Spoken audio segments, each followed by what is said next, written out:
Hello and welcome to Indie Game Arcade, a podcast all about indie games. In this episode, we're talking about Steam Next Fest, just a couple weeks late. I was on vacation, all right? Leave me alone. Aloha, my name is Chris. I'm Joseph. Can you tell where I was, Joseph, based on my introduction? Nope, no idea. Oh, okay. No, I know just because you told me. But yeah, so you were in Hawaii for how long? 2 weeks? 1 week? I don't even know. No, it was a week. Okay. It seems like 2 weeks, but it was a week. It was a lot of fun. I missed the sun already. I missed the food. It was delicious.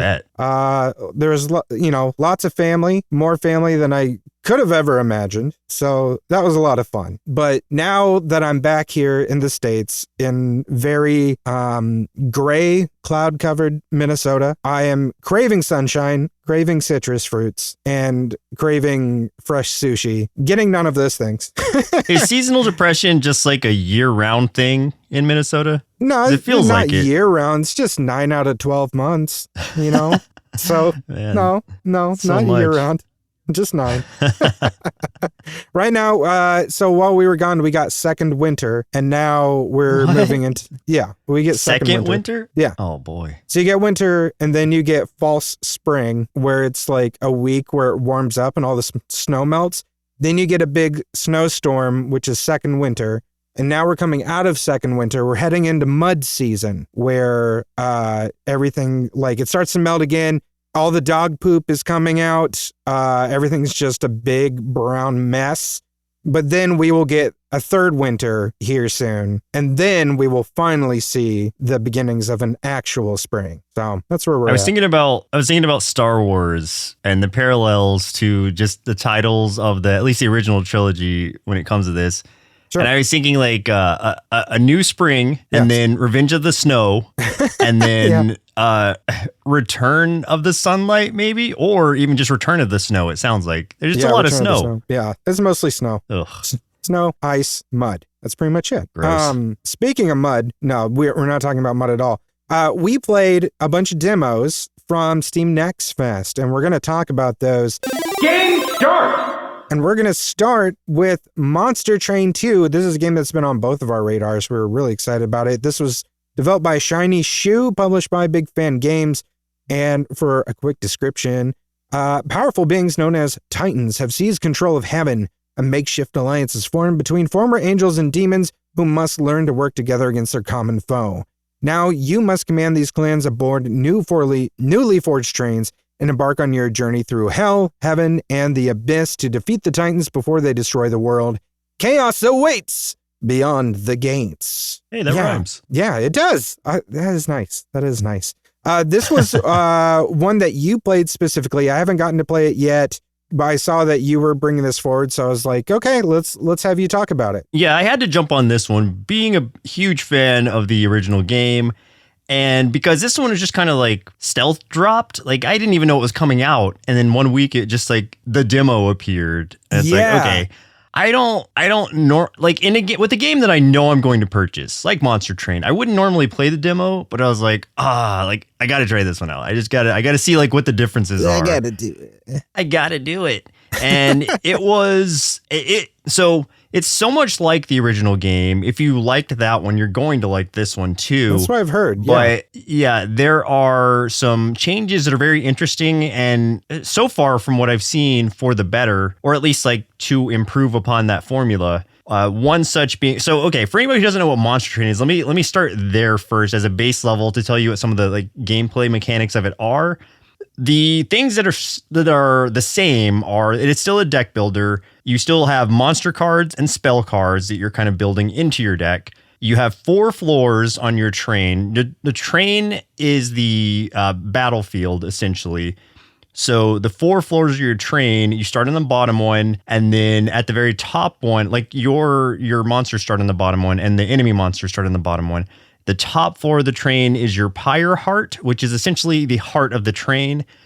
Your job throughout your entire run is to defend that, keep that from being destroyed, because once that's destroyed, it's game over. So, and your run ends. The enemies will progress up 1 floor for every round that they are not defeated, up until they reach the top of your train. That's when they will start attacking the pyre heart, which will fight back against them. But if it's low health or the enemy is just hitting hard enough, then obviously the enemy's going to win against it. So with all that, like that's all the same. Some additional things though are equipment cards, which can attach to units and provide some sort of ongoing benefit for the remainder of the current battle. And those are really cool. It's fun having those play into your whatever kind of kit you're using that run. While the last one had a lot of different like styles you could do, like this one I think is going to really, even in the demo, I was able to see like, oh, there's so much you can really customize here and make it like make it a very tight kind of system that you've got going on. And the difficulty seems to have been raised too, to the point where like you kind of have to, like you need to really hone in on what you're going to do and then completely like dive into that, whether it's like having a pretty diverse deck or like a very specific one that's doing one thing very well. You need to really lean into it early on. Otherwise you will get taken out so quickly. The secondary edition is room cards, which these were equipment cards attached to units, the room cards attached to different floors, and those will give a benefit to all of your units that are on that floor. And so those, again, help to customize that battle, and where you choose to place these can really affect the entire outcome. So that was a fun addition as well. You have customizable pyre hearts. I don't know what that means yet because that wasn't part of the demo, but it just said it at the end of the demo. It was like giving a list of different things that were going to be on the full release. So what I'm assuming that is, or I guess what I had read about that is it's kind of like going to give you some more customization options. I don't know if it's just going to be like this kind of heart has more base health, or this kind of heart does more like base damage, or if they apply some kind of like passive things to your other units. I have no idea. But yeah, so that wasn't customizable in the prior game. That's going to be a new addition. Okay. Dimensional challenges. All that means is before every battle, you get a choice of kind of making it harder for in some kind of way. Either like the enemies on this in this battle will have more health, or they'll do extra attacks or something. And if you choose to like accept that sort of like challenge, then you get more reward out of it. So it's kind of a risk reward system that you can choose to do if you want to. And it doesn't affect your entire run. It's just a per battle thing, which I thought was really cool. You also have customizable train parts. Again, I don't know how that's going to affect anything, if it's just going to be cosmetic or if it's actually going to affect the gameplay, but that's something that they have there too. Apparently like multiple like customizable train parts. So who knows how that's going to actually like play out. And just like, and more, like that's all I have written down is like, and more, because there's just so much. I don't want to list every single thing, but in the demo, at least I got to experience the room cards, the equipment cards, and just two of the clans, which were the Banished and the Pyreborn. In the first game, you're just playing as the minions of Hell, because Hell has frozen over, I think it was, and you're just trying to like defend it from heaven, basically from the angels coming down. In this one, like you said in the description, you're working with the angels against the Titans, so you have that uneasy alliance. And when you're choosing a clan, I think this is how it worked in the first game too. When you choose a clan, you also choose a secondary clan. Yep. And and so you're getting the option of getting kind of cards from either of those decks. Your primary clan will be the one that has the like hero that's your kind of main unit, and the secondary just add basically more variety to the amount of cards you can be collecting. So it's a blending two sort of decks together in a sense. And so that's staying the same. Your essential flow is going to be like choosing your clans, battling, improving your deck with new cards that align with your chosen play style, like I was saying, which is a big focus here. Definitely decide early what you want to do, because you're going to need to know. And then choose different paths. That's like the same as the last game, where you choose either left path or right path.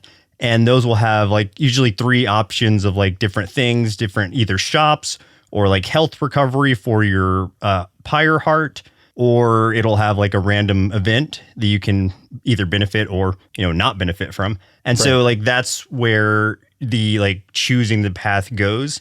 And I don't know how many floors it is, or not how many floors, like how many levels it is total before you reach the end. I'm going to say like 5 or 6 at least. And then once you do that, it's just lather, rinse, repeat until you reach the end. And then you fight like the boss of that area. In the demo, like you get to fight this like this end boss thing, but I don't think it's like one of the like titans or whatever. So like we only get like a kind of a glimpse of what the full gameplay is going to be like from that. I beat the demo and it was really fun, and like it's even like after beating it, just like with the first Monster Train, I wanted to go back in and play some more, but I'm like, no, I can't do that because like there's only so much I can even get out of this. I would just be like burning myself out early on for no reason. So I had to stop myself. But the draw is already there, and that's not even including all the other additions that it has. So after spending time with this demo, like it's obvious like how it builds on the strength of its predecessor, the original, and introducing the new clans is going to be really interesting. I'm curious to see what the other ones are. Like I don't even maybe you can look it up somewhere, but I don't even know what those are going to be. We just have the first two that we get to actually choose from. And then the addition of all the equipment cards and stuff was already really cool and changes up gameplay dramatically. So even just having those in there already makes it like, okay, each run is going to be like super unique. And I feel it was already that way in the first game, but I think this one's going to take that to the next level where you can play like endlessly. And I mean that literally in the sense that like they do have an endless mode in there now too, which was something that people really wanted in the first game, but I don't think they ever added that to it. So in this one, the endless mode is basically like, how long can you survive? If with whatever deck you have built, like there's no like actual end to it. You just see how far you can get. And then I think it's one of those scored things that you can then, I don't know, compare your scores to a leaderboard or friends or whatever, if that's a draw to you. I don't think I would do that just because like it doesn't matter that much to me, like the score thing, if I'm not getting anything out of it. But I think it's cool that they added that for the people who were requesting it. So, cool. There's so much there basically. I used to do like the daily challenge a lot with Monster Train. I didn't really care too much about like the leaderboard specifically. I just liked that it chose things for you randomly. And then, you kind of have to just go with whatever they set up for you, like with what stipulations. Because I just like the challenge of that. But yeah, I didn't really care about where I fell into with the leaderboard with that specifically. Yeah, I think randomizing things is always really fun. That's the only part that I remember enjoying about, is that Hearthstone? What the like World of Warcraft or the Blizzard game, whatever. Yeah, like I didn't like to do like just normal battle against people. Sure. I always wanted to do the randomized one where it's like you had to literally go through and just completely build a deck out of all these random things you were picking up. Yeah. So that was the only fun part for me. So I appreciated the randomization of that. So yeah, daily challenges, to your point, are appealing in that way to me as well. Yeah. I'm very excited for this. Like I don't know if they've announced, I don't think they have when the full game's going to drop yet, but I don't think they have either. I hope they don't just stealth it at some point, like they did with the demo. Like they just drop it and we're like, shit. I was hoping this was going to be like a soft launch and then they were just going to like release it like the next month or week or something. I don't think that's the case because it still looked like it was lacking a lot of like the features that they're going to add. Sure. But who knows? This year is all that they've at least stated. So hopefully at least that part's true. Yeah. I was looking up too, and it looks like they haven't really announced any other clans yet other than what's in the demo as far as new clans. Okay. But it does kind of, I don't know, it feels like there's probably going to be more than that. I think they're probably just wanting to save stuff for the full game for a surprise. Oh yeah, like I know there's going to be like a ton. I don't remember the number I saw, but I feel like I've seen like a number of clans and there were a lot. Oh, okay. I just don't know what any of them are, is what I was saying. Yeah. So I'm sure there's going to be some parallels to the last game. Sure, But it's that, but obviously like enhanced. It's basically like everything about this is just last game but enhanced. Even the graphics are like similar in the styling of it, but they're very polished and a lot more. Whereas the first one had kind of like a 2D sort of like, it was 3D, but it had like kind of 2D models as far as the characters went. These are like fully kind of fleshed out like 3D. It's the same sort of 2D plane, but you're getting more depth to them. So when I say it's like more polished, it is just the same style, just like on a higher quality, basically. Right. I can't remember what they were called, but my favorite clan was the like the candle wax dudes. Oh yeah. God, I remember those. Once I unlocked them, that's what I wanted to play every single time. because they were Hopefully just they make so a much fun. return. Oh God, I hope so. Yeah, those were 'cause cool. You could do like a lot of different strategies with them, which was really fun. But yeah, they were by far my favorite. I don't remember what clan this was, but I remember one of my favorite like hero units being the one that like cannibalizes his own units to become stronger. The Ember guys, the like black shadowy thing. Yeah, I like them too. I would mix them with the Candle guys a lot. Like those two together were really good. Nice. My favorite team. New game! I'm going to talk about Advent Neon. This is developed and published by CryoGX. And for a quick description, Advent Neon is a hyperactive 2D action platformer that emphasizes fast-paced combat, fluid movement, and dynamic gameplay. Players control Neon, navigating through vibrant levels filled with enemies and obstacles, utilizing a combination of melee attacks, omnidirectional dashing, and time-freezing mechanics. This is, this doesn't look like a game you would play. It doesn't. Just but from first look. But here's the thing is like, the art of this game stood out to me. I think I actually interacted with the dev team on our Blue Sky with this game like a month ago because I'd been seeing them posting stuff as they were developing and everything. And I was just like, man, this looks so good. The Fest hit, like I saw that they put out a demo for it. And I'm like, okay, yeah, I got to try it out. This is like I think the best way for me to describe it, and this is just a really basic way, because for me, the best way you can get me to understand something is comparisons. If you mix Sonic the Hedgehog, old Sonic the Hedgehog, with Mega Man, that is kind of how I feel about this game.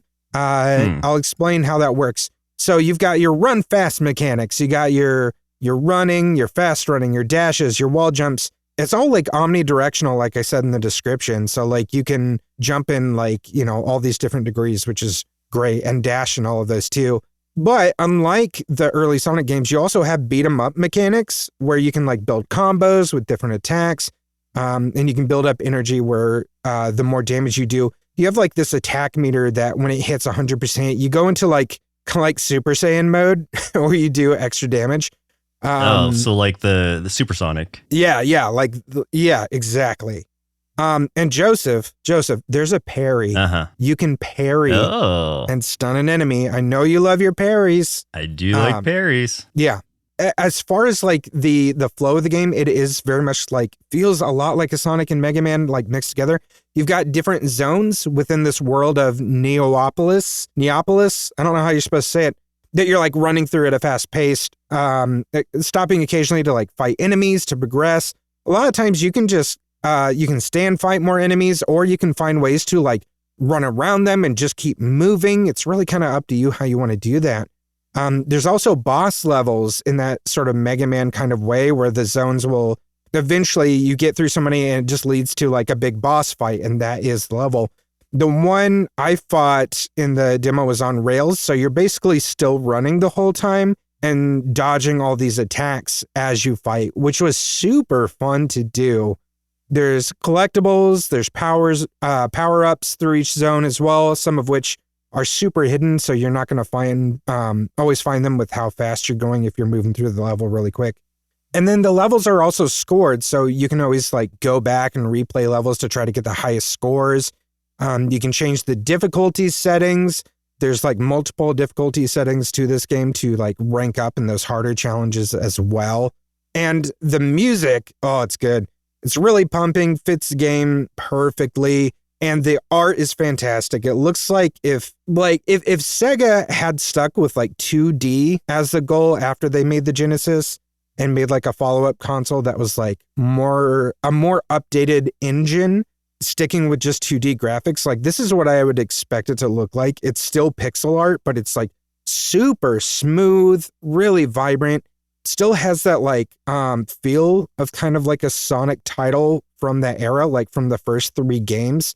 And that's what I want to hit on. Like this feels like if you could brawl, like, just have a beat 'em up in the middle of those classic Sonic games at a super fast pace with like super smooth and responsive controls.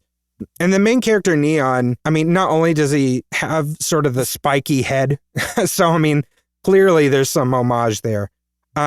He still has that like air of a 90s character with Tude, so it feels kind of perfect as far as that goes. Like this is a perfect homage. Visually, what this game initially reminded me of, I couldn't think of the name of it, but I found it. There's a Genesis game called Ristar, which is like an action-y type of game, a lot slower pace than this, but kind of the same idea, but also with like a sun-shaped head, but it's yellow instead of green. How do you And the spell moment I saw this, Ristar, like it doesn't, you don't even have to like just see the cover, but just if you see any of the gameplay, like the layout of it, like there's even like spinning around on things and there's combat. It's not as fast paced as Sonic or anything, but it is like an action platformer. Sure. With someone who I don't like, that's like a weird kind of pull, and it probably has no inspiration from this, but just visually, that's what the character reminded me of. I see it. I can see it. I've never heard of this. Ristar.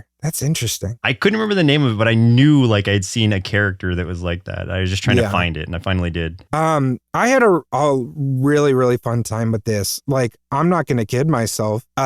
It took me several times to beat each zone and to beat the bosses, but I had a fun time doing it, and I did do it. So it was just, it took so long on a couple of those zones that you're not going to see that YouTube video because it's embarrassing how long it took, but it was a good time, and I really enjoyed my time with it.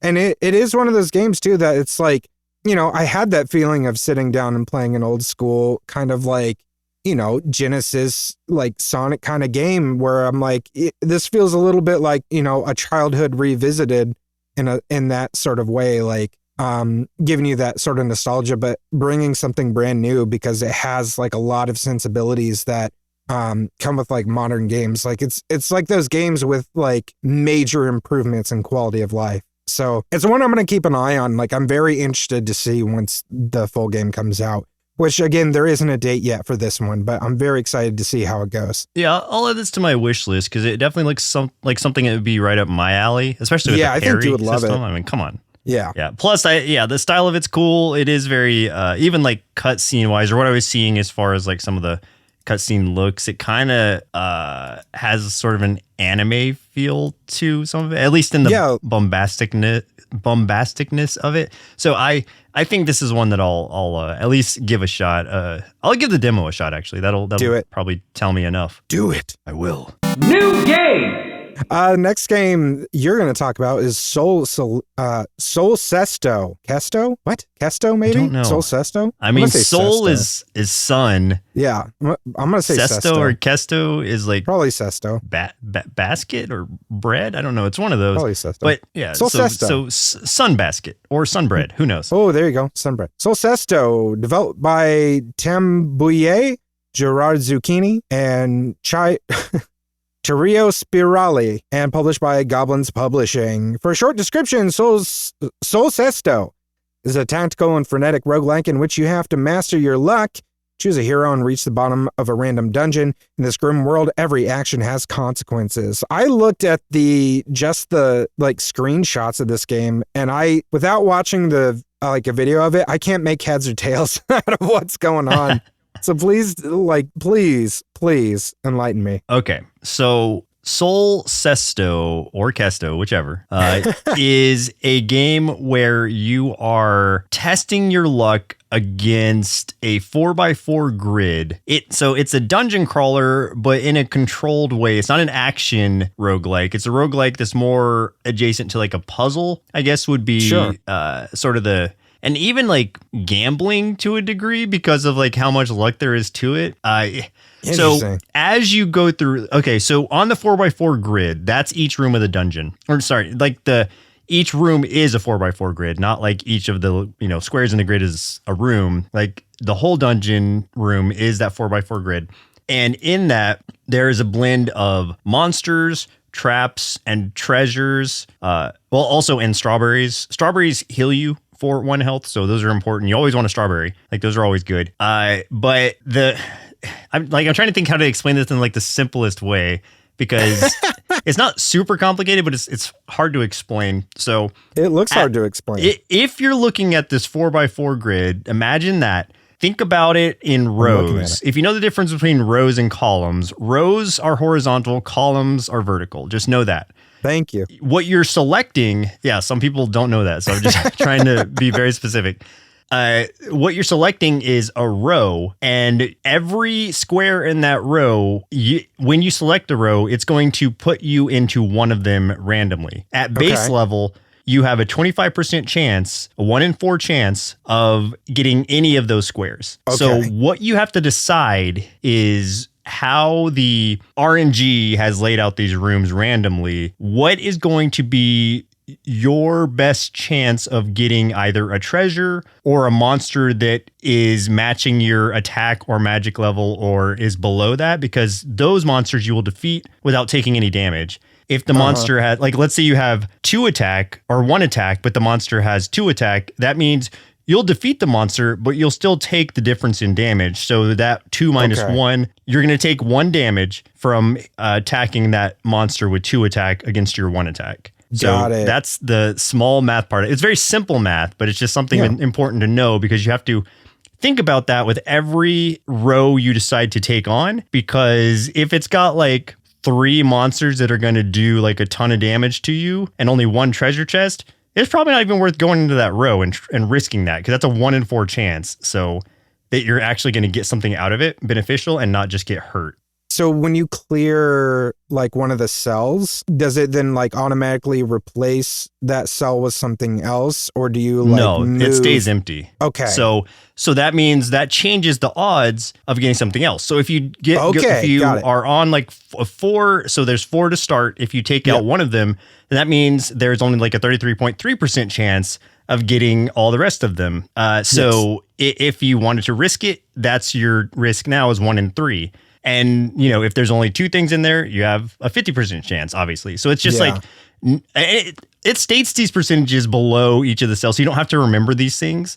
Right. But like, it's nice to know that, like, okay, here are my odds. That's presented to me. How much of a risk am I willing to take? Sure. You have 5 turns, and a turn is just like you selecting a row. So you have 5 turns until the door to the next dungeon room opens. That doesn't mean you have to clear this room or get all the treasures in this room. It's just like, how much do you want to clear of this room before you move on to the next room? Because sometimes it's beneficial to stay a little while longer and get treasures if it's a low risk of you taking damage.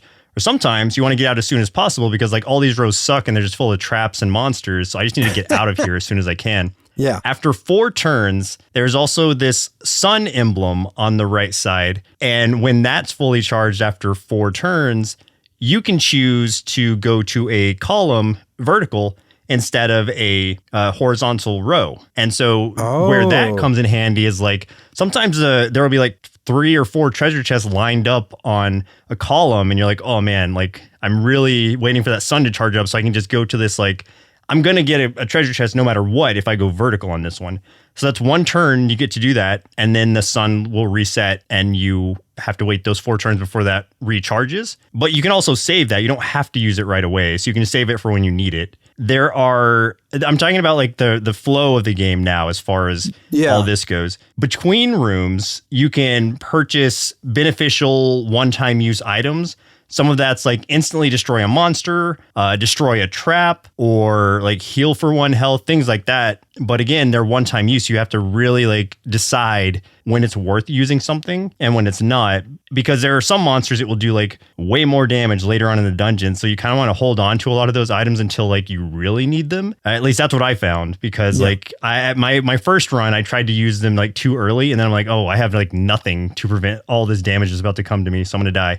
There's also the roguelike aspect of it that makes it where there are some modifiers to the game as well that are called cursed teeth. And those are kind of like items that you're picking up. These are like, they don't cost anything, but you get a choice of like 2 different cursed teeth that show up between some rooms, and you decide like which one you want. You pull it out and it goes onto your little like row of teeth that you have over on the left side. Yeah, all this is probably sounding very confusing, but if you look at it, just one image of the screen, you'll know exactly what I'm talking about.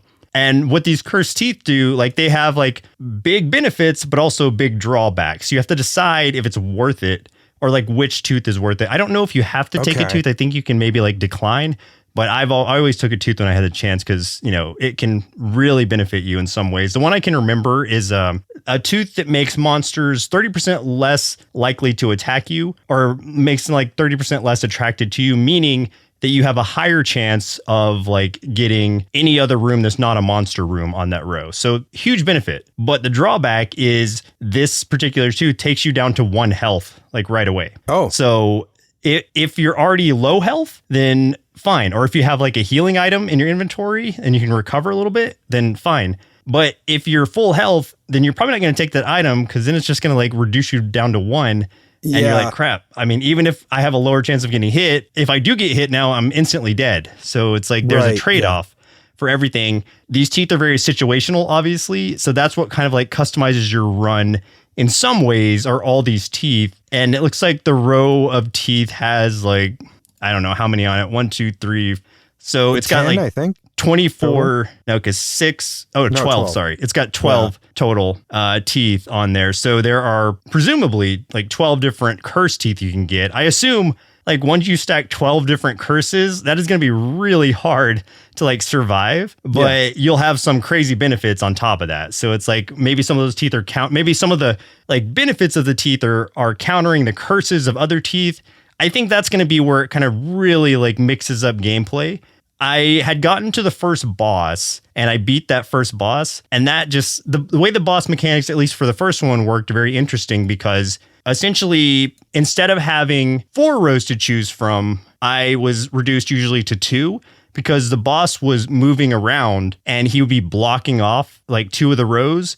Mm-hmm. I could still go to those rows, but if I did, then he would like shoot a blast, like a fireball at it and damage me anyway. So it's like, well, I'm trying to avoid those rows. But sometimes that leaves me in a position where it's like, well, crap, like the other 2 rows are just like all monsters and spikes. So it's like, I'm going to take damage no matter what I do. So it really like sets you up in like a weird and sometimes really detrimental spot, which is why I say hold on to those items as long as you can and make sure you choose your cursed teeth wisely. And this is just early on in the game. This was only the first boss. I don't know, like I didn't play like I only played 2 rounds of this. I got to the first boss and I had died after that. So I don't know how long this actually goes, the demo. I'm assuming it's not going to be like a full run, but also there's so much like customization to each run that it's going to feel very different each time you go through it. And there's a lot of characters to choose from. In the demo, I only got to see 1. It says there are 2 that are available. So maybe after you beat the demo, like the other one unlocks or something. But I think there's at least 8 that were like kind of shadowed out on the selection screen. So there's that. They're going to have like obviously different attack, different kind of abilities and stuff. So that's more customization to it. So I think it's going to be a really interesting sort of roguelike in general, just because it's a unique take on something that I want to parallel it to Balatro. What is it? Balatro a little bit because of the like randomness of it, but also like the customizable randomness of it. And let me talk about the art first, and I'll talk about like my experience with it. So the art, if you're familiar with the art of like Edward Gorey, he was like he passed away, I think in 2000. Yeah, but he has like really kind of interesting art that is like, if you think of like medieval manuscript kind of art, like that. I mean, he's like a more modern artist, but he did some like medieval manuscript art and like kind of when you think of these like really like stringy little demons and stuff, like a lot of that art was stuff that he had done. And I can't even like really describe it to you. You would just have to like look him up. But this is what the art was really reminding me of. Kind of a mix of that and Robert Crumb a little bit. Because it's sort of like, it's grotesque, but also kind of whimsical. Like it's kind of a fun grotesque, which is weird to say, but... Yeah, it kind of reminds me of like, if you're familiar with Monty Python and the Holy Grail, like the art. Yeah. Oh, yeah, like the in-between art. Yes. Yeah. Yeah, I can see that, especially in like the shops and stuff. Yeah, exactly. That is like very that dude similar. peeking over the table and stuff. Like Yeah. Yeah. So really interesting art style. Like art style alone is what like drew my attention to it before I even knew what it was. So that's what caused me to even try this demo. But then the gameplay behind it is just very unique. I don't think I've ever really played anything like it in that way. For better or for worse, it's really going to be like, if you're into this kind of game, you're into it. But I could also see you really not being into it because of how much randomness there is to it. But the ability to modify randomness is something that's always been really interesting to me.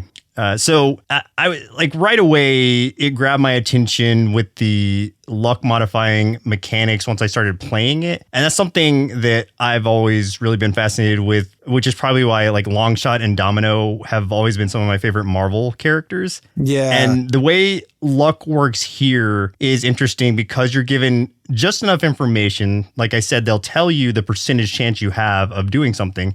That doesn't mean you can always modify it, but there are some things that will allow that. So you have to decide with the information that you have whether or not you want to take these calculated risks. And that gives you some control, but not enough to change odds. So the odds are always going to be something you have to consider, but you can try to make them more in your favor. And I found that really fascinating. And if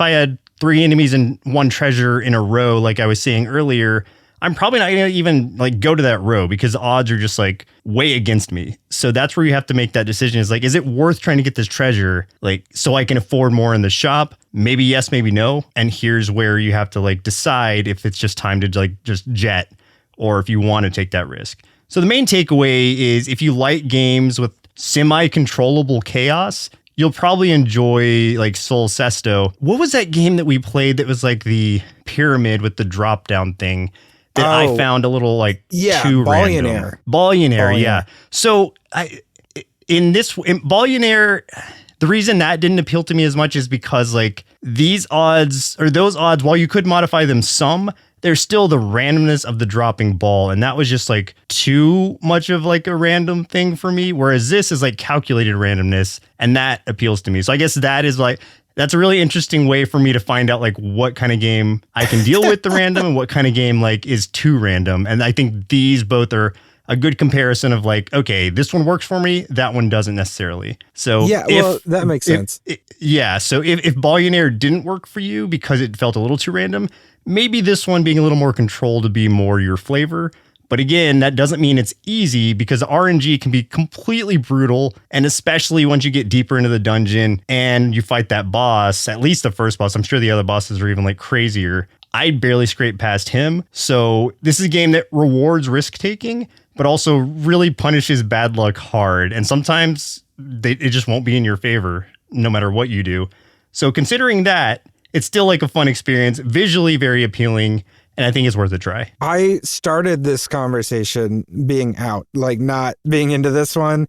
I'm ending it being really into it, and I really want to play this. I think you'll really like this game, honestly. I think so, yeah. In a way that like, it was interesting that you tried that last one you were talking about, the Advent Neon, that wasn't really like up your alley generally. I think this one would be more because it is more about patience and puzzle solving. And I think that's more like akin to something you would enjoy. Yeah, this definitely seems like something I would get into because I like to be able to sit and think about the decisions and stuff and make the calculations and everything. So yeah, I'm hooked. I really want to do this. Yeah. And you 100% have to, like, you cannot make like just rash decisions. You can't just like run and gun in this. If you don't like think about what you're about to do, then it can completely go against you so fast.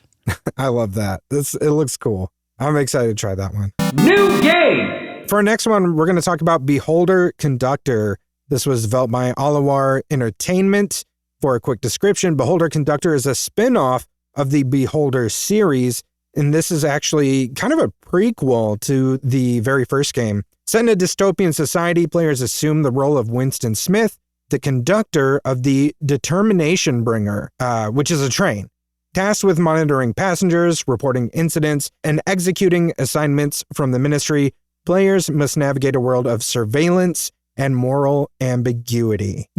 I like the Beholder series a lot. The first game, I'm like, in all honesty, one of my favorite indie games of all time. The others in the series, not as much, but the very first game, I absolutely love that game. So in this one, it's your job to set up and maintain the train car that you're on. This is train car number 7. Check tickets when passengers board and find them if there are discrepancies, assist them if they have any needs. However, again, like this is a dystopian, like political society. Like this is straight up fascism. So another part of this game is spying on these passengers for the ministry, which is the political party in charge, which issues new orders and laws like every day, banning certain actions or items. So much like the other Beholder games, it is your job to profile every passenger and report violations. You will get assigned specific tasks also by the ministry itself, and the outcomes will affect your loyalty and standing with the ministry. If you reach 0, then you will be arrested. You also have to manage your budget. Early in the demo, someone is like extorting you. I don't know why yet, but they're extorting you for $1,000 that you have to make back within a set amount of time. I did it. I made it. So I don't know what happens if you don't. Nice. So you progress by completing daily tasks, responding to dynamic events, making choices that influence this narrative. It's up to you and your conscience, honestly, on how you want to handle all the situations of this game. You don't have to turn someone in if you like catch them doing something that's like against the ministry's laws and orders and stuff. But like if that person then goes on and does something later or gets caught by someone else as a result of like you not turning them in, those consequences can come back to haunt you, and sometimes in a really big way. Though also like turning them in could also come back to haunt you in different ways. So there's a lot of choices to make, lots of stuff that you can do specifically to influence the story. There's multiple endings, so it really depends on your choices and how you want to play the game. The sound is very ambient, atmospheric, with like that same aggressive like marching tune whenever the police get involved, just like all the other Beholder games. The art is the biggest difference, whereas like the other games, it's been more of like a smooth, rounded sort of design for everything. This one has kept it a similar style, but it's gone full pixel art instead. And I love that. I think it adds a charm to this game, makes it refreshing and stands out from the previous 3 in the series. So like I had a really good time with this demo. My only complaint is that it's too short, because right as like this huge bombshell gets dropped on your character, the demo ends and you're just like aching to play more. Like it's something like you find out something that changes, like would probably change your entire approach to how you want to play. And you're like, oh no. And then it's over and you're like, no, I want to keep going. Oh man. But like the original Beholder 1, I've played that game multiple times, and like I've gotten different outcomes in different playthroughs. It's just it's fun. It's a fun series. It's like there's so many moral choices that you can make that really impact the narrative and just make it like they're not easy choices either. Like it's one of those for like if you were like me and you struggle making those choices where it's like the evil choice or whatever. We've talked about these before. It's like sometimes it makes it really hard to play these games because like sometimes you have to make like those really bad decisions to self-preserve. This one specifically has a little bit of like Papers, Please kind of mixed in with it for those mechanics of like checking the tickets. I was trying to remember the name of that game, but yeah, that's exactly what I was thinking too when you were talking about it. Yeah, so man, it feels a lot like this is a return to form to like that first game mixed with a little bit of those mechanics of Papers, Please. So like this is a win-win. I love both of those games. Those 2 games are in like my top 10 favorite indie games of all time. So like I can't wait for the full release on this one. I'm very excited. Beholder came out 9 years ago, 2016, and I have it. I've probably had it since then, but I haven't put a single minute into it. Yeah. So I'm glad that at least you had. But heck yeah. The idea is interesting to me. It's just one of those like more choice driven and slower paced than what I generally like to play.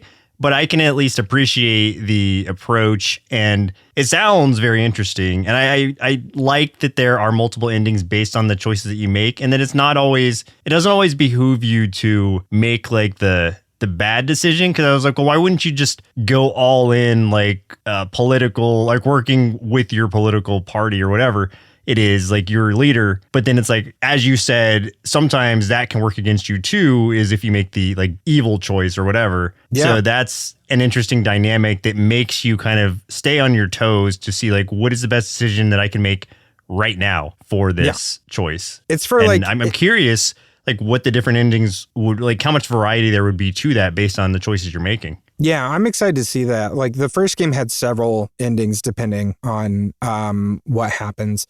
I don't remember how many endings the second game had, and I never finished the third game, but I'm very excited to see how it shakes out. And yeah, like those choices you make, it's kind of like no matter what you make, there's a consequence, because like if you make a decision that's going to harm somebody in any way, there's always the possibility someone's going to remember that or take revenge against you for some reason. There's always going to be something based on what decision you made. So yeah. Hey, guess what? There are consequences to your choices. Yeah. Weird, right? Who would have thought? Even in political dystopia, there's consequences. Who would have thought? Huh? Interesting. Topical. Interesting times. Go on. Yeah. New game. I'm going to talk about one more game real quick. This game is called MouseBusters. This is developed by Odin Cat Incorporated. For a quick description, MouseBusters is a narrative-driven adventure game where players take on the role of a mouse tasked with exorcising ghosts that haunt an apartment complex. As a new recruit, players uncover the stories behind each haunting, revealing the emotional ties that bind the spirits to the living world. So you are like a new tenant in this apartment, and your first night there, you wake up, all of a sudden you're a mouse, and this other mouse is like, yo, come here, we need to talk. I can change you back, but first, you're going to help me bust some ghosts. We're the MouseBusters. And there's this really funny exchange where he's like, but it's not like we'd be busting mice. And he's like, no, shut up. Like, it sounds cool. Let's go with it. Yeah. You know?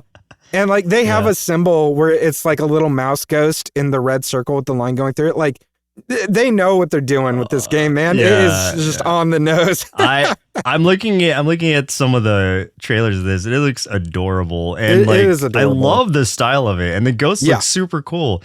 Okay, I know what I've always said about point and click adventures, but if I was ever gonna play one, I think this would be it. Or right. Well, let me tell you a little bit about the mechanics and everything, and Please then do. We'll see how you feel about it. So there is some exploration of the rooms, like, or apartments you're in, as you go in there for, trying to solve these things, trying to bust the ghosts. There's a lot of puzzle solving elements.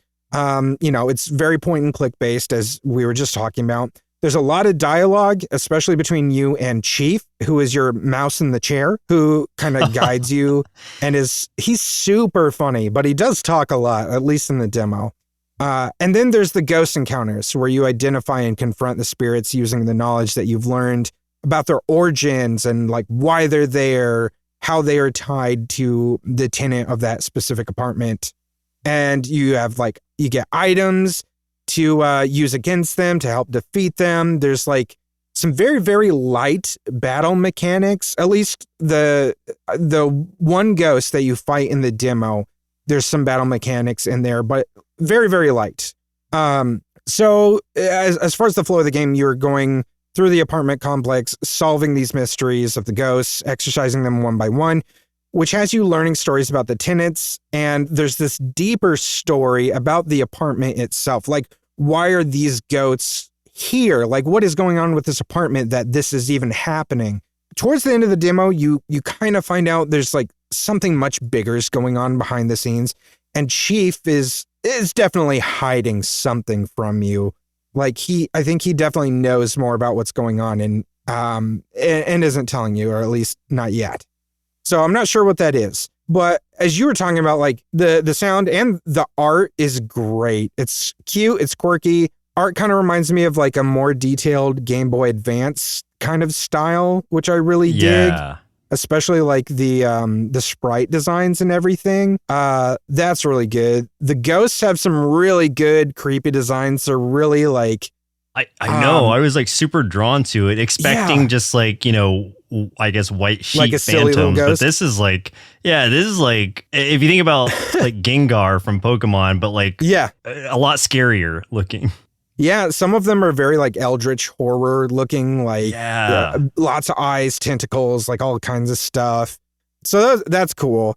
There's tons of tongue-in-cheek references to Ghostbusters, obviously. Like, they're not hiding that influence whatsoever. No. Yeah. So there's a lot I liked about this, but there are a couple things that did bother me. So the thing I struggle with the most is the clicking to use items or to talk to people. So like basically like whatever the target box is for interactions feels way too small and it's like not indicated for you. So like if you need to talk to, let's say, Chief, you're in the room with Chief, you want to click on him to talk on him. Chief is like so big and you don't have an indicator of like, where to click on him. If you just click anywhere on him, it's not like, like a stroke appears around him or something, like highlighting him, confirming that you're highlighting him, clicking on him.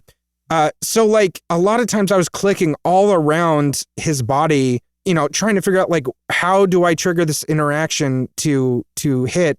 And eventually I hit the right spot and trigger the interaction where I can finally, talk to him. That happened several times in the demo on different things where I'm just like, why is this not triggering? I'm clicking all over this thing. Oh, finally, there we go. You know, it's like, why is the 2D collision object behind it not the appropriate size? Yeah, exactly. I've been working on making games a lot. You've been building a game lately, so so I know. I at least know generally like how that would be solved. Go on. Yes, that is 100% what's going on. So that was a little frustrating. I mean, and that's an easy fix if they fix that going forward. Also, I think, I enjoy Chief's banter a lot. He's one of the best parts of this game because he's so funny. The only thing is there's way more banter in this demo than like I personally was ready for. So I'm kind of hoping it's just for the demo or it's for like tutorial's sake. And then like once you are like through this kind of tutorial, because he's really leading you through everything. But it's like he has a comment and like a goofy joke for every single thing you do. I just hope that kind of thins out once you get through that first exorcism. And then, it's more of a once in a while kind of thing. But overall, though, it's a really fun premise. It's a pleasing design. I just didn't leave it as excited as I did when I first went into it, just because of those things I said. I think there's some things that just need to be tightened up a little bit, but like, it's just so cool. I guess what gives me hope about that, like even some of the things you had stated is like, this is just a demo, not even like an early access thing. So it's like they still have a lot of opportunity to correct these, because these are relatively small things, small adjustments that they would need to make to hopefully help it kind of live up to your expectations in that way. Because I could see those things being annoying, especially clicking around when you think you are hovering over something and it just not registering. Because then, like, what if you just give up and do something else? Like, you've missed out on something that could be crucial. So, yeah, that's kind of an annoying thing, but an easy fix if they are taking customer feedback on it. Yeah, 100%. And I'm sure they will. Because, I mean, that's kind of what this is for, especially for Steam Next Fest, is like, kind of getting out there like, hey, man, this is our thing. I want to make sure you guys see it. Now, get it in your heads that this exists and now come back to us later, once we're done getting all the feedback and everything. So I might try the demo. I'm going to keep in mind what you said about it, but the design is very appealing to me. The idea is very fun. In that I love that not only there's layers to it where it's like, okay, yeah, it's a mouse busting ghost, but you're a human that got turned into a mouse. Why? Yes. And that's like another thing that's like, I need to know the answer to this because it's got to be more complicated than, it's initially letting on. And like 100%. You said, Chief's hiding something. So there's a lot of layers here that I would want to see like resolved. And I think this is something that I'll probably actually play. Like as a point and click adventure, it's rare that I would try these things, but this one immediately appeals to me. Also, I'm like, why is Chief like, was Chief always a mouse? Why does Chief have a laptop and headset? Another good question. How does he have a tiny computer? When you said mouse in a chair, though, that got me. That was pretty good.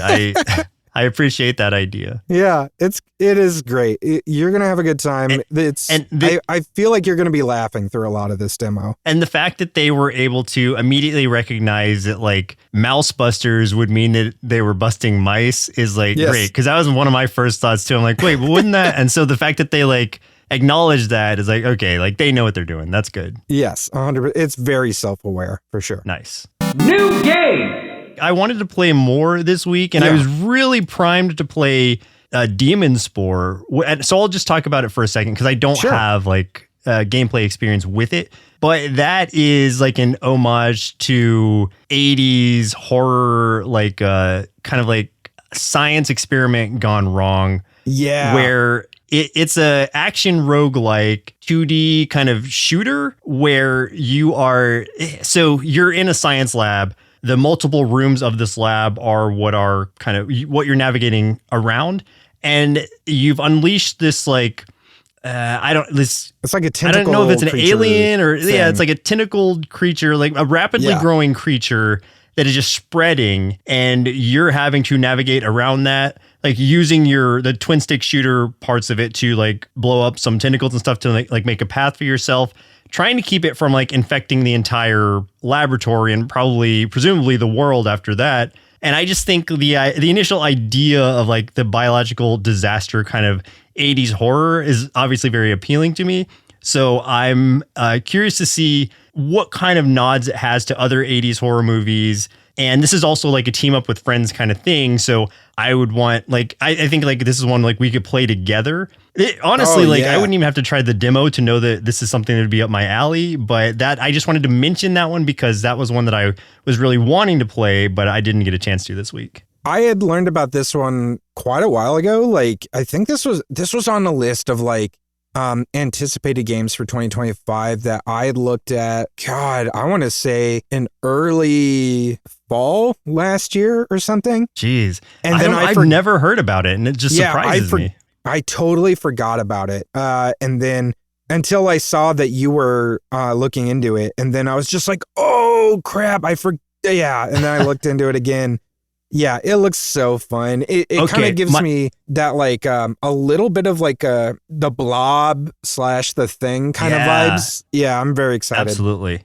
The one comment I do have, and this is probably going to relate to you forgetting about it, is I don't think the name is very strong. It's a fine name, but I don't think it stands out enough for what it is. It doesn't sound like a fun 80s like horror movie sort of title, or maybe it does like back in the 80s, but I think you need more like pizzazz to it now to make it like feel like you're a really over the top kind of zombies ate my neighbors kind of thing. You know what I mean? It needs more punch to it. Yeah. That's all. Like, I'm sure the game is great and I'm going to play it, but I just think like if you want it to really stick in people's minds, like, and maybe it's probably too late to change the title now, but I'm just saying, like, I just think when you make another one, the sequel, give it something a little more punch. To your point too, I don't remember the name whatsoever. I just remember the gameplay and the art style of it. Right. Without me looking directly at it, I probably would have forgotten it. It's Demon Spore. And that's just like, that's a nothing name. Exactly. There's so many games with demon in it. I don't remember it being called Demon Spore whatsoever. Like, I kept thinking it was Experiment something, but I don't know. Even if you added something onto it, like Night of the Demon Spore, like I'd remember that, but I'm not just going to remember Demon Spore. So that's just that's all. It's like even that's my pre-playing this complaint or like suggestion is like, I wish the name was stronger. It's kind of like how they changed the name of the game Ghost Bike to Wheel World, which is one of the other demos that just came out, which I really want to play it, but like, I'll explain why I didn't bring it forward. But like, Ghost Bike is such a better name. It's so good. Ghost Bike is great. Yeah. I was hoping you meant they changed Wheel World to Ghost Bike, but you're saying the opposite? It was Ghost Bike. Why? I don't know. I don't know. You really missed out. Ghost Bike is the best name. and now it's Ghost Wheel Bike. I World. don't remember forever. Will World. I've already forgotten. Yeah, I don't even know what we were talking about anymore. Yeah, so what? I did want to say Ghost Bikes. Yeah, I want to say real quick that there's so many demos that of course, there's like we didn't talk thousands about. of demos. We couldn't humanly possibly try them all. So these are just some of the highlights that we saw, but that doesn't mean they're the best demos out there. So give everything a shot that you can. I specifically did not bring several of them forward because there's a lot of other, great indie game podcasts out there that covered a lot of like the ones that are getting really, really big. I don't know, like media coverage or whatever, things like Demon Tides, Geno Kids, obviously Ruffy and the Riverside. We did a full episode on that last week with our interview with Patrick from Socrates Laboratories. Wonder Stop. There's a lot of really, really good ones that are really strong. The reason I didn't want to bring some of those forward is because it's like, those are some that I know that upon the release of those, like we're probably going to do full episodes on some of these. So I'm like, all right, what are some of the smaller ones that I'm not hearing people talk about? Those are the ones I really wanted to get to.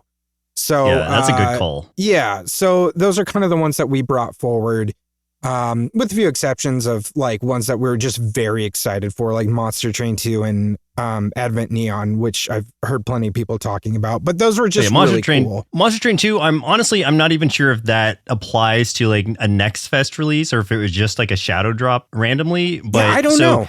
Maybe it's just take the same that time. for what you will, but it is still just a demo and one we tried recently and is great. Right. And Wander Stop comes out like the week that this podcast or this episode's coming out. Oh, really? Like the full game? Yeah. So it's like, I'm probably going to talk about it next episode. So if you're, disappointed I didn't talk about that demo, well, there's a reason. So fair. Yeah. Final round. So with all the demos that we played, we didn't really have a lot of time to play other games. It was all demos. Oops, all demos. So let's talk about other games on our radar wish list or play calendar. There's a lot for me, specifically Wonder Stop, like I just talked about. I'm gonna be playing it. It's probably what I'm gonna bring up next week. But again, there's so many good games coming out right now that it's insane. Some of the other ones that I'm looking forward to, Rainbreaker coming out in a couple weeks, The Darkest Files, Rosewater. There's too many. I can't talk about all of them. I also just bought the new DLC for Rise of the Golden Idol, which is The Sins of New Wells, which hopefully if I get a chance, I'll play that and put it up on our YouTube. So, I love me my Golden Idol stuff. So that's my plan. Did you ever beat the new one? I know you were playing it. Oh, I sure did. Nice. Did. Yeah, it's up there. The whole series is up there, but now I got to get that DLC. Good deal. The ones that not upcoming, but ones that have just recently released and I have purchased, but just haven't gotten a chance to play yet, but will be playing soon. First one, Rogue. I think it's like Genesia. Sounds right. Sounds right. This is just the 1.0 version that was released on March 7th. So as of today's recording, that was yesterday. So released yesterday. That's when I bought it because it was bundled with Brotato, my beloved Brotato game, and that made it like very, very like cheap. So I was like, okay, if you're partnering with Brotato, then I know you're good stuff. So there you go. This one is like an action roguelike, bullet hell, maybe bullet heaven, depending on how you want to define those. I can't really tell from the trailers alone, and I haven't tried it yet, but it looks super fun. And the tagline of it was like kill, grow stronger, and kill some more. So that just sounds like a good time to me. And it looks really cool. You're going up against hordes of enemies. So again, something I know I'm going to enjoy and looking forward to trying that one. The other one is a little more like niche, I guess, which is Fly Night. And this came out on January 31st. Which, I haven't seen anything about it. I just like ran across it and I'm like, what is this? And like initially, I don't even think I would have even given it a second look because like it is intentionally like low poly, like almost pre PS1 graphic, like 3D graphics where it's like very like almost has like a choppy movement to it. And but it's a Souls-like game where you're playing as like a literal like fly knight. and against other insect minions, against this like ultimate evil Luna Moth, who has taken away, it has cursed all the other insects, preventing them from growing wings, I guess, which is why you're not flying around as a fly. That makes sense. As much sense as something like that can make. But it's a Souls-like game, and it looks very like basic, obviously, from just the visuals of it. But then I'm looking at the Steam page, and it has like over 5,000 reviews. It is overwhelmingly positive. And it was only $6. So I was like, okay, there's something about this game. I have to at least buy it and play it a little bit, even if I don't connect with it. I'm sure I will, but I just haven't tried it yet, so I can't speak to it in that way. But I had to buy it because if for no other reason than to at least support the dev who created this and encourage more like fun, weird ideas like this. Obviously, there's something appealing about it to get that many reviews and to be still overwhelmingly positive. Like, that's awesome. Good for them. And I can't speak to anything about it aside from it being a Souls-like where you're a fly, but I'm going to try it out and I'll report back once I do. Yeah, man. I've heard nothing but good things about it, honestly. So I'm excited for you to get your hands on it. I kept seeing like the weeks leading up to its release, all the folks that I tend to follow, whether it's like podcasts or YouTube channels and stuff, had been like reviewing and talking about it and had nothing but good stuff to say. So yeah. There's definitely something to it. Something else I'll add to that is like, I say Souls-like, but it's not like a, where you're third person. It is very Skyrim in the sense that it's a first person like action thing where you're seeing your sword being swung, but it has a Souls-like tag on it. So I'm sure there's some element of that in there. I'm just curious to see like how this is even going to like play and how it feels. I think that's going to be like a big part of it. But just the weirdness of it attracts me immediately. Yeah. I think it'll be cool. I'm excited to see it. I would love to see you play it and, just kind of see you make your way through it. I wonder how long it is. Do you have any idea? No clue. Okay. If I'm gonna venture a guess, like usually at around a $6 price tag and something like this, probably short. Maybe like I would say max like a 10-hour experience, which is plenty for the price you're paying. Yeah. It doesn't look like it would be much more than that, but who knows? Like this could be like an epic 100-hour experience for all I know. I like the idea of people creating like Souls-like games and really branching out, being creative with them in different ways. Like this, we got Another Crab's Treasure, which, was totally different than anything we'd ever gotten. Death's Door, which was really different. Tunic, like those were all really, really cool. So I mean, even Tales of Iron 2 or Tales of Iron in general. Yeah. Just like I like seeing the burst of creativity within the genre because it is still like a younger genre compared to others. So we're really starting to see a lot of new stuff within it. Yeah. But eventually, like, you'll hear something now like it's not your granddad's platformer, and eventually we're gonna get to the point where it's like it's not your granddad's Souls-like, and that's where we're gonna feel ancient. Yeah, right. Oh man, I already feel ancient. So that's true. We were just talking about that. How having a kid adds a modifier, plus 30 modifier to age feel. Exactly, and I'm feeling it. So speaking of feeling it, if you're feeling this episode, please do us a favor and share it with someone who loves indie games. See, I squeezed it in there. I made it work. As always, you can catch me playing some of the games that we discussed on the show, along with tons of other Let's Play content over at our YouTube channel. That's youtube.com/nerdsloth. And you can catch hundreds of hours of bonus content for $1 a month by subscribing to the Nerdsloth Treehouse over at patreon.com/nerdsloth. We also have an exclusive podcast there called the Nerdsloth Podcast for those at the $5 tier as well. We haven't had episodes for a few weeks there because, I was on vacation. Sorry about that. We'll get back to it. There's also a few other exclusives only available to those members. You can find a link to our Discord server at nerdsloth.com. Also a few other places, but that's the easiest way. You can also join our subreddit for Indie Game Arcade. Help us post more reviews of indie games so more folks can find games that suit their play style. But that's game over for us. My name's Chris. And I'm Joseph. And we'll continue on the next episode. Continue. Indie Game Arcade is recorded and produced by Sloth Creative. If you're looking for more gaming content, head over to youtube.com/nerdsloth. For additional podcasts, go to nerdsloth.com. If you'd like to support the show, there are multiple tiers available at patreon.com/nerdsloth, with hundreds of hours of bonus content from everything we do at Sloth Creative, including bonus gameplay videos of the games we talk about on the show. The theme music for the show is Retro Game Tapes by Audio Lime. If you'd like to get in touch with us, or if you're an indie game developer and would like us to consider reviewing your game, send us an email to podcasts@nerdsloth.com with the subject line Indie Game Arcade.